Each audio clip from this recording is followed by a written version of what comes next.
தனித்த வலிமையோடு தங்கள் சமூக வாக்கு வங்கியை மட்டுமே நம்பிக்கொண்டு ஒரு பெரிய அளவிலே கட்சியை உருவாக்க வேண்டும் என்பதுதான் மருத்துவர் ராமதாஸினுடைய கனவு.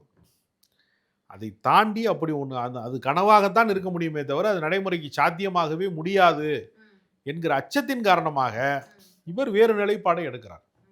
அதனால அன்புமணியின் நிலைப்பாட்டுக்கு மருத்துவர் ராமதாஸ் ஏற்புடையது அல்ல என்று கருதுகிறார். 2 பேருக்கு இடையில ஒரு தலைமுறை இடைவெளி இருக்கிறது. பொக்கிஷங்களின் சாவிகளை யார் பகிர்ந்து கொள்வது என்கிற அதிகார போட்டியும் இருக்கிறது.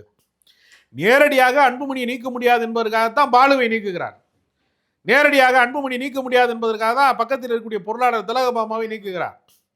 இதனுடைய உள்நோக்கம் என்னவென்றால், நான் ஒவ்வொருத்தரையா நீக்கிக்கிட்டே வருவேன், ஒரு கட்டத்துக்கு மேல நீ பணியை மறுத்தேனா உன்னையும் நான் நீக்குவேன் என்று சொல்வதற்கான எச்சரிக்கை தான், மறைமுக எச்சரிக்கையை விடுவதற்காகத்தான் சீரர். அதனால் அவர் நினைத்தால் நேரடியாக அன்புமணியை நீக்கியிருக்கலாமே, எதுக்கு அவர் சுற்றி இருக்கிறாள் அன்புமணியால் நியமிக்கப்பட்டவர்கள் எதற்காக நீக்கணும்? எனவே அவருக்கு ஒரு தீராத கோபம் அதற்குள்ள இருக்கிறது.